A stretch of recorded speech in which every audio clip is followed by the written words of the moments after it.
Crónicas del Antropoceno, una narración en tiempo real de la época humana y sus consecuencias.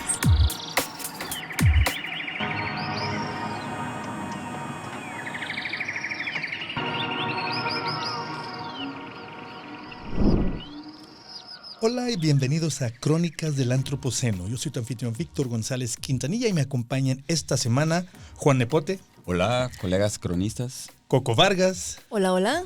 Y Marcos Vinagrillo. Saludos a todos. Pues uno de los aspectos que nos caracteriza a los humanos es nuestra capacidad para producir y voracidad para consumir vastas y diversas fuentes de energía. Podríamos, de hecho, narrar la historia de la vida en la Tierra, de las civilizaciones humanas y de todos los seres vivos como la crónica de una constante búsqueda por adquirir, almacenar y consumir cantidades crecientes de energía. Desde la relación más íntima, comer, hasta las más sofisticadas como el transporte, dependemos en muchas escalas de la energía a la que tenemos acceso como individuos y como especie. Y como especie hemos sido muy exitosos.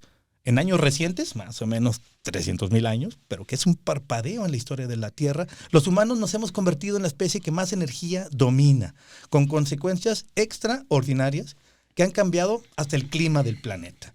Pero primero vamos definiendo a qué nos referimos con energía. Existen palabras que usamos con tanta frecuencia que ya ni siquiera dudamos de su significado. Energía es una de esas. Tan engañosa que casi siempre la acompañamos de adverbios como mucha o poca. Y entonces decimos, ando baja de energía, o calificamos a alguien de enérgico, si es estricto. Tan familiar nos resulta la energía que se nos olvida que no podemos verla ni tocarla, y que únicamente percibimos sus manifestaciones. Por eso la calificamos con adjetivos como solar, eólica, eléctrica, nuclear, y automáticamente repetimos lo que alguna vez escuchamos en la escuela. La energía no se crea ni se destruye, solo se transforma. Pero si la energía se conserva, ¿por qué escuchamos que hay una crisis energética mundial? La energía es un concepto teórico científico, definida como la capacidad para producir un trabajo en forma de movimiento, luz, calor. Y su unidad de medida se llama joules, que sirve para contabilizar el trabajo realizado o la fuerza utilizada para recorrer una distancia. La energía es un ingrediente indispensable para el funcionamiento del mundo tal como lo conocemos, incluso para nuestra misma existencia. Así que la producción y distribución de energía también representa un factor de inequidad social. La energía, Juan, una de las cosas en las que no podemos dejar de estar involucrados y que están sucediendo en los niveles más básicos y en los niveles, digamos, globales, en los niveles mundiales, en los niveles galácticos, es decir, es algo de las fuerzas básicas de la naturaleza. Las fuerzas básicas, muy bien dicho, y es de los ingredientes, digamos, los ladrillos que construyen todo. A mí me llama mucho la atención algo que escuchaba de lo que mencionaba nuestra compañera Coco. Una palabra que está en todo momento en el día a día. Platicamos de la energía, decimos que estamos cansados, que nos falta energía, que hay que comer bien. Yo les digo a mis hijos que deben comer bien porque necesitan energía para hacer todo lo que tienen que trabajar. Y pasa un poco como con el tiempo, la idea del tiempo. Todos sabemos qué es el tiempo, pero luego si tratas de definirlo, no queda muy claro, o sea, de ponerle límites exactamente qué es el tiempo. Pues bueno, ocurre algo parecido con la energía. Y tengo mis sospechas, pero no sé muy bien por dónde va esta discusión con la energía. Sí, y bueno, vamos a tratar de desmenuzar algunos de los aspectos. Por ejemplo, el más básico, porque si vamos a hacer una crónica, empecemos por el principio, o por lo más cercano, por lo más íntimo. Si tan solo tuviéramos un biólogo a la mano que nos ayude, ¿no?, a entenderlo. Marcos Vinagrillo, por favor, explíquenos por qué esto de que la falta de energía en nuestro cuerpo, o más bien, nuestro cuerpo consume energía todo el tiempo. Y a la falta de energía, según yo, es a lo que le llamamos hambre. Bueno, nuestra relación con la energía tiene miles de millones de años. De hecho, es justamente como empieza la vida. Podríamos decir que hay una cantidad de energía en el universo que habita en el universo de lo no vivo. Y los primeros seres vivos encontraron la manera de atrapar esa energía y utilizarla en sus propios procesos. Si definimos a la energía como la capacidad de hacer un trabajo, eventualmente la célula tiene que hacer un montón de cosas. Tiene que moverse, desplazarse, duplicarse, alimentarse, etcétera, ¿no? y utiliza la energía para hacer todas estas actividades. Los primeros seres vivos podríamos decir que utilizaban esta energía química de las fuentes de azufre en los fondos marinos hasta la invención de la fotosíntesis, ¿no? Las bacterias que lograron atrapar la energía del sol en sus sistemas y almacenarla en una molécula que quizá pocos conocemos, pero que debería de llamar más la atención, que es el adenosín trifosfato, ¿no? Es una palabra un poquito compleja, pero también... ¿Cómo era? Adenosín trifosfato, pero para los compas, ATP. Qué bueno que tiene apodo para los compas. Hagan de cuenta que es la moneda de cambio de la energía en los sistemas vivos. Todos los seres vivos, desde las bacterias hasta nosotros, usamos el ATP para transformar, para hacer procesos, para caminar, para hablar, para pensar. Como dato curioso, por ejemplo, el órgano que ocupa más energía en el ser humano, ¿cuál creen que sea? Bueno, yo creo que ese es el cerebro. Exactamente, ¿no? Tan solo, por ejemplo, para pararte, hay un montón de partes de tu cerebro que se tienen que activar con energía para poder ordenar a los músculos con energía también hacer las cosas, ¿no? Entonces, efectivamente, el asunto aquí es que hace este proceso de transformar la energía de lo no vivo a lo vivo, lleva evolucionando y perfeccionándose pues, esos millones de años en el famoso ciclo de Krebs, ¿no? Básicamente es transformar la energía y almacenarla en la forma de ATP. Pero cuando comparamos la eficiencia que hemos tenido en ese ciclo respecto a la manera como producimos energía en la actualidad, hay una disparidad, ¿no? Voy a hablar solamente del ejemplo de la industria cárnica, que es como uno de los más ineficientes.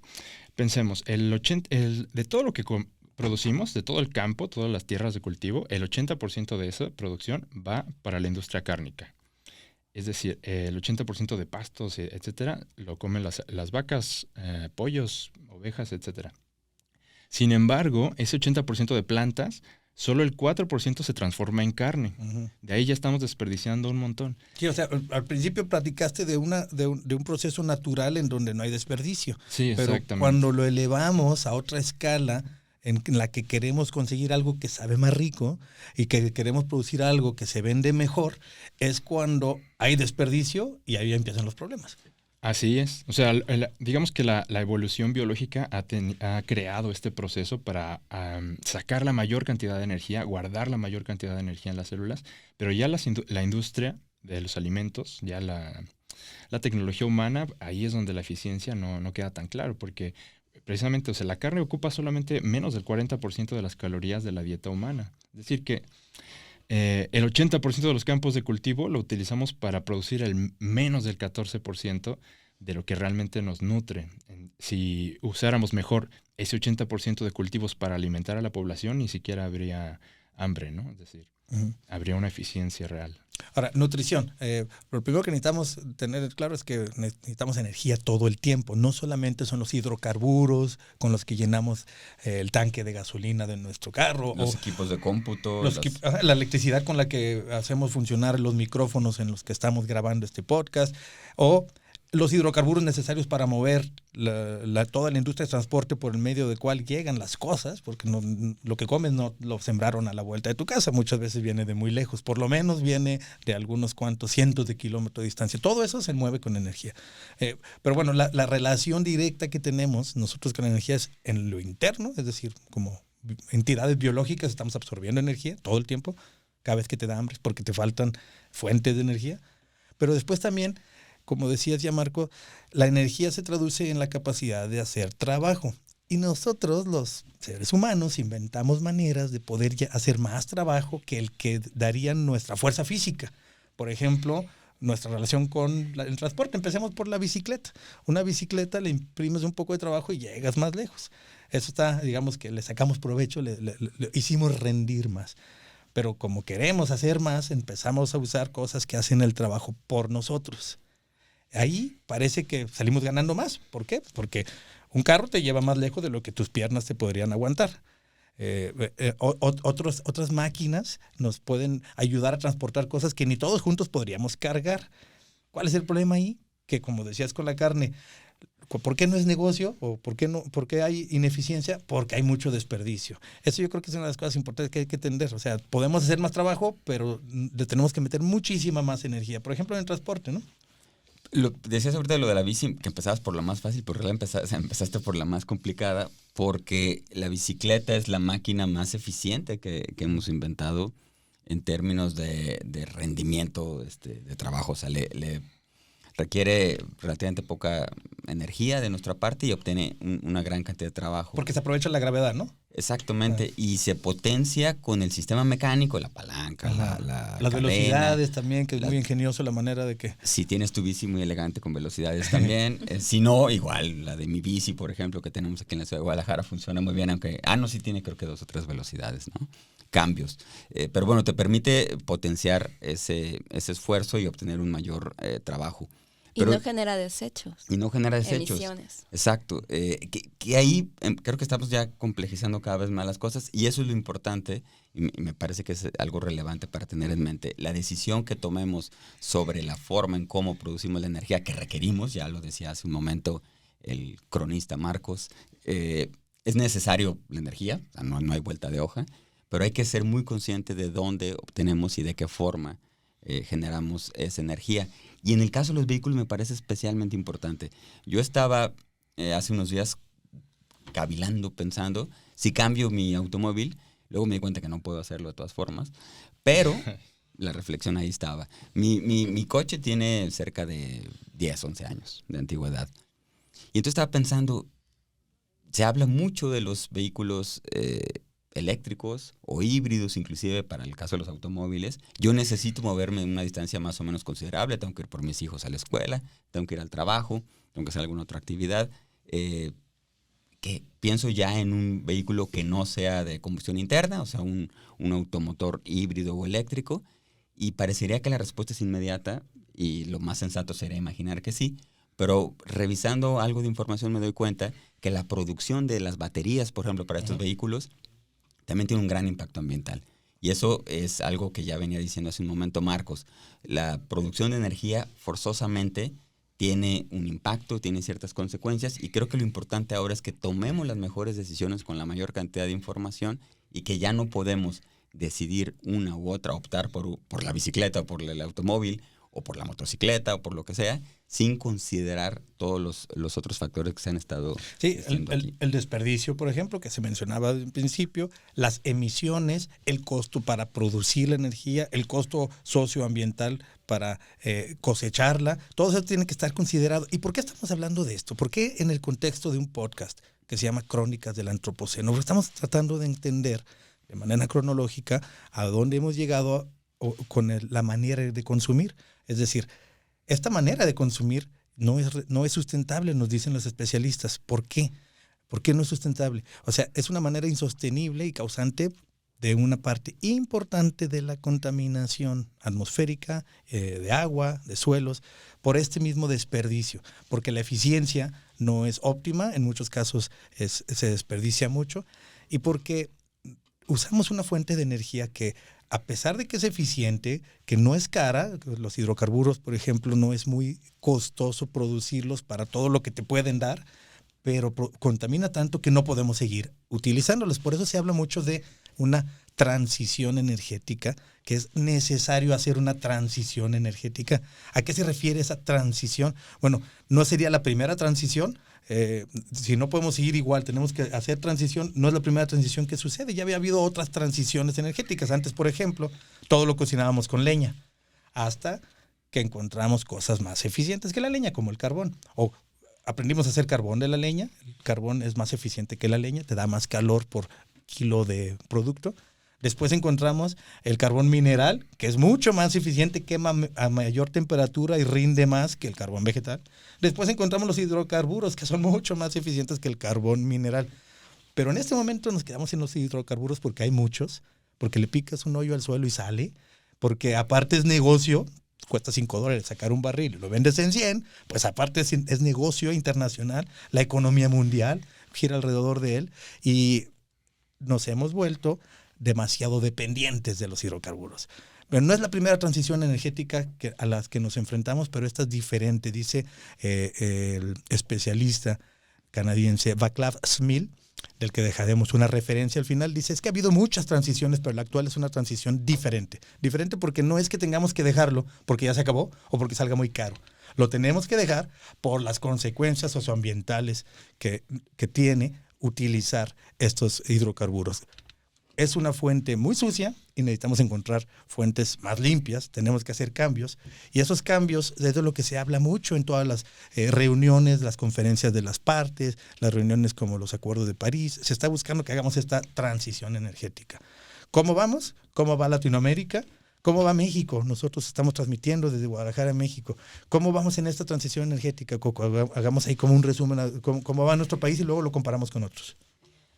Ojalá pudiera darles una excelente respuesta aquí, ¿no? pero bueno, sí, la respuesta va a ser buena porque tengo la información, pero el lugar en el que estamos en este momento, de acuerdo al índice de transición energética, que es un índice que lleva el Foro Económico Mundial, que tiene algunos indicadores, pero básicamente México se ubica en este 2020, hasta el 2021 subimos al lugar 46, en el 2020 estuvimos en la posición 50 de 115 países. O sea, bueno, tampoco estamos tan mal. A media tabla, como le dicen. Exactamente.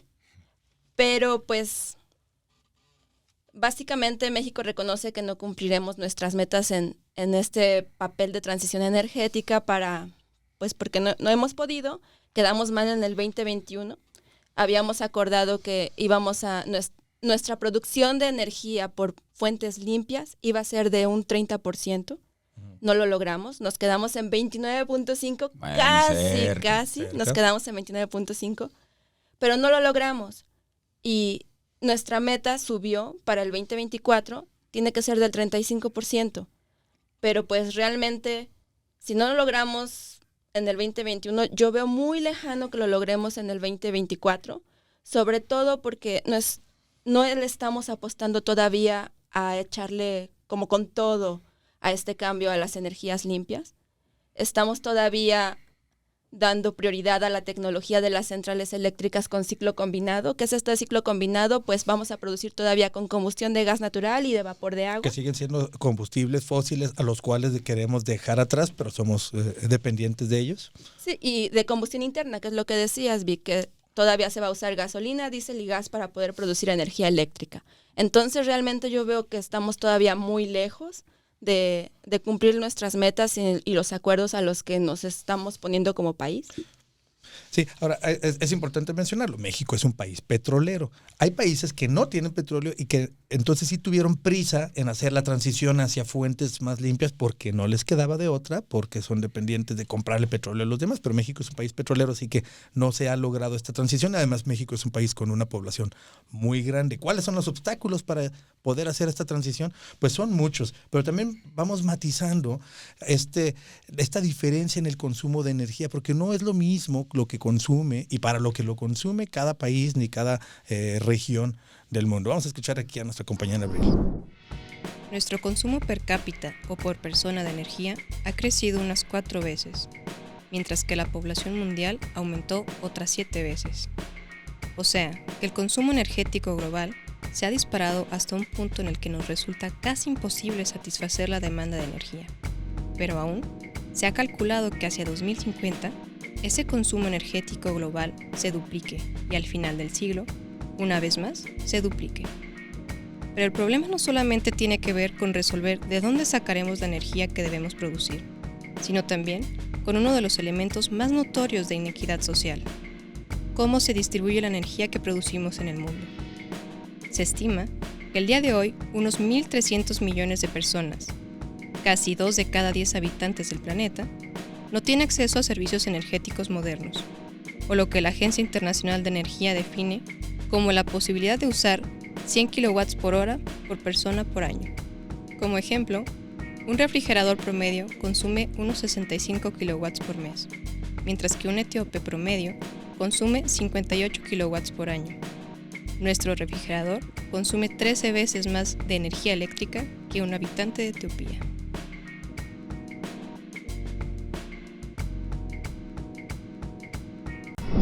Bueno, pues algunos matices acerca de la diferencia en cómo consume un habitante de un país y un habitante de otro país, la diferencia abismal que hay. O sea, no es lo mismo, y eso lo vamos a ver en muchos de los temas que abordemos en este podcast, no es lo mismo aquí que allá, en un momento que en otro de la historia de cada una de estas sociedades. ¿Cuáles son los obstáculos para que podamos hacer una transición energética? Lo vemos como De hecho, muchos lo mencionan como un santo grial. Tenemos que transitar hacia una red más electrificada, pero ya nos platicaba Coco que de todos modos la electricidad, al menos en México, se produce, me parece que un 80% con combustibles fósiles, así que de todos modos, aunque tuvieras un carro eléctrico, Juan, digamos que si decides comprarte uno, lo cambias por un eléctrico, esa electricidad pues de todos modos va a venir de combustibles fósiles. Exacto, que lo consigo hacer. Tienes toda la razón, Víctor, y bueno, además de estos matices que ya escuchábamos y la diferenciación, creo que lo importante, como ya hemos dicho en otros momentos, es de alguna u otra manera pasar a la acción. Yo quisiera aquí mencionar un ejemplo que está llevando a cabo la Universidad de Guadalajara. Tiene un programa universitario integral de transición energética en el que ha empezado por lo pronto en reemplazar una parte de la flotilla de sus vehículos que andan por toda la ciudad y por todo el estado de Jalisco moviéndose, a través de, ahora lo hacen con energía eléctrica.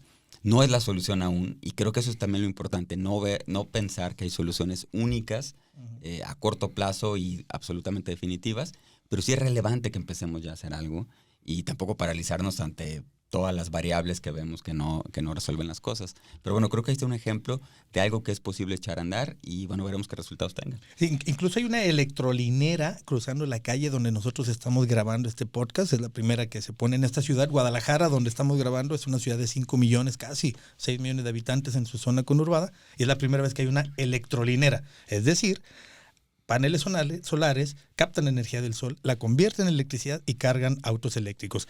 Esos autos eléctricos en particular, a excepción de casi todos los demás, sí están usando una energía, digamos, limpia, que no está produciendo emisiones. La mayoría de los carros están usando energía que viene pues de la red central de energía provista por una compañía que quemó combustibles fósiles en otro lado. No hay emisiones aquí, pero el humo lo están echando en otro lado y eso pasa también en muchos otros países. Y bueno, la transición energética, como otros aspectos, pues tiene un componente cultural, ¿no? Si usamos el ejemplo de los vehículos, o sea, no es lo mismo utilizar la bicicleta o un vehículo privado o el transporte público. Y esto en gran medida depende de la capacidad de las personas y del referente cultural al que tienen acceso para tomar estas decisiones de por dónde me voy, cómo me voy, qué uso. Lo mismo pasa con los alimentos. Realmente el mayor consumo de carne, en el ejemplo que mencionaba, pues es en países del primer mundo, donde si pensamos hace décadas la carne era un artículo de lujo y ahora es accesible en todos lados, pero nuevamente depende de un componente cultural porque es imposible eliminar por completo el consumo de carne, como es quizá imposible eliminar el uso de un vehículo privado. Entonces hay que tomar en cuenta también cómo se está haciendo la transición energética en términos culturales, qué estamos pensando como sociedad, hacia dónde quisiéramos ir, cómo queremos usar esa energía, porque no basta con producir toda la energía que necesitamos, sino reflexionar en qué la usamos, cómo la consumimos, para qué estamos utilizando toda esa gran cantidad de energía. Sí, como siempre, reducir el desperdicio es prioritario, sobre todo siendo una cosa que sale tan cara en términos ambientales, porque ¿cuál es la prisa de hacer esa transición? Digo, de que tenemos fuentes de energía, tenemos, como explica Václav Smil, no es que se nos haya acabado, porque en una transición energética anterior, cuando por ejemplo usábamos leña, sí había una urgencia de dejarlo atrás porque ya no podíamos plantar tantos, ya nos habíamos acabado los árboles cercanos por lo menos, y ya salía más caro mandar traer leña de lejos, entonces sí había una escasez del material y en el caso del carbón llegó a ser demasiado caro, o sea, había escasez o encarecimiento de la fuente. Pero no es que haya escasez o encarecimiento, el petróleo se va encontrando más y los sistemas que usamos son más eficientes, pero el problema principal es que la contaminación que generan está causando, incluso como platicábamos en el episodio anterior, que podrías escuchar ahí si lo buscas, el episodio sobre cambio climático, incluso están cambiando el clima del planeta. O sea, ya es urgente hacer esta transición porque el clima, si lo modificamos, nos va a provocar problemas porque vamos a salirnos de la zona de confort en la que podemos confiar en las estaciones del año, en la que podemos estar seguros que vamos a tener seguridad alimentaria. Por eso la urgencia de esta transición, pero es muy difícil, no es algo que per se la gente estemos listos para dar, va a requerir tiempo, inversión de tiempo, dinero y esfuerzo, y como en todo es necesario pensar, planear, actuar, convencer, hacer modificaciones y entrarle. Pero esos son algunos de los obstáculos. Pero ¿quién sí lo ha logrado? A eso iba. ¿Existe algún país que se haya logrado la transición energética lejos de los 10 países más desarrollados del mundo? O sea, sobre todo me pregunto esto en América, en Latinoamérica. Sí, por ejemplo, ya hablábamos de México, que comparando con otros países de Latinoamérica, hay algunos países que ya hayan acercado más a esto. ¿Cuál es el que está menos peor, por ejemplo? Mira, podemos hablar de los 4 pioneros en Latinoamérica. Está Uruguay, que está rankeado en el lugar número 13 mundial, en producción de energías limpias. Costa Rica, lugar 26, Colombia 29 y Brasil, que ahí los va alcanzando, que va en el número 30, ¿no? Y Brasil, que tiene una población tan grande, más que México incluso. Sí, pero de estos casos resalta el de Costa Rica. Costa Rica es uno de los países que más le ha apostado a la producción de energía eléctrica por vías limpias. Y ellos están produciendo todo, pues, geotérmico, eólico, usando térmica, y el bagazo, y también energía solar, me parece. Sí, Costa Rica muchos lo ponen ejemplo a Costa Rica, ¿no? Que es un país que produce energía limpia, un país que no tiene ejército y que invirtió mejor en mejorar sus áreas naturales protegidas, así que el turismo ecológico, el ecoturismo claro. es una de sus primeras fuentes de ingresos. Yo supongo que todos estos ejemplos de Costa Rica son dignos de seguirse, aunque hay que matizar. Costa Rica tiene muchos menos habitantes que México, tiene 5 millones de habitantes. Hay más habitantes en esta ciudad, Guadalajara, que en todo Costa Rica. México tiene casi 130 millones de habitantes. Uruguay tiene 3 millones de habitantes. Entonces, ni juntos, se comparan con México. No es tan fácil hacer mover este Titanic, que es nuestro país. Pero bueno, si Brasil está en un lugar 30 mundial y tiene más habitantes que México, pues no es que no se puede. Y eso que es un país petrolero también. Sí, no es caso perdido, pero también debemos pensar que son países que tienen una gran cantidad de recursos naturales y que no todos los países están en esta posición, ¿no? No todos tienen esta gran opción. Pero también pienso que la transición, siguiendo el ejemplo de Costa Rica, es observar qué es lo que hay disponible y adaptarse a eso, ¿no? Es decir, hay flujo de energía en todos los ecosistemas, pero no va a ser lo mismo en un desierto que en una selva. Cada país tiene distintos biomas, distintos ecosistemas, y pueden aprovechar esa energía específica. Las ciudades cercanas a los mares, pues del mar. Aquellos que tienen grandes fuentes de viento, pues pueden usar energía eólica, etcétera, ¿no? O sea, la transición no se trata, yo creo que de que todos usemos la misma energía, el mismo tipo, al mismo tiempo. Sí, es una adaptación a cada situación. Va a ser muy diferente en cada lugar. Es un tema complejo, como ya lo hemos tratado de agarrar de diferentes aristas, y no hay soluciones perfectas para problemas complejos. Entonces, pues ya llegando a un cierre del tema, y que lo vamos a seguir abordando, el tema de la energía y la transición energética será uno de los más importantes, puesto que en el antropoceno es uno de los temas relevantes, y para poder apuntar hacia un futuro sostenible necesitamos hacer esta transición, porque la manera de producir y consumir energía que tenemos en este momento es insostenible. Regresando a Václav Smil, este teórico canadiense, que tiene muchos libros y que tiene muchos videos, y que vamos a recomendar unos aquí al final del programa, que van a estar ahí en la descripción del capítulo, dice: tan único y sin precedentes como es esta transición energética, comparte la característica clave con sus predecesores. Será un proceso gradual, intergeneracional, que durará décadas, con caminos divergentes entre las diferentes naciones y tasas de progreso. Aún así, nuestro compromiso con la innovación y con mejores formas de gestionar nuestro uso de la energía puede marcar una diferencia real en su ritmo de progreso. Es decir, esto de sustituir los combustibles fósiles por energías renovables será una tarea que inevitablemente nos va a llevar muchas generaciones, décadas por venir. Pues bueno, muchas gracias por acompañarme, como siempre, gracias por escucharnos. Todas las referencias mencionadas durante este programa y algunas lecturas sugeridas las puedes encontrar en la descripción del capítulo, en la plataforma donde encuentras tus podcasts. Si te gusta lo que hacemos, no olvides suscribirte al podcast, y si conoces a alguien que le puede interesar, por favor, compártelo. Y sobre todo, escucha la próxima semana la siguiente entrega de estas Crónicas del Antropoceno. Esto fue Crónicas del Antropoceno, una producción del Museo de Ciencias Ambientales de la Universidad de Guadalajara. Gracias por escuchar.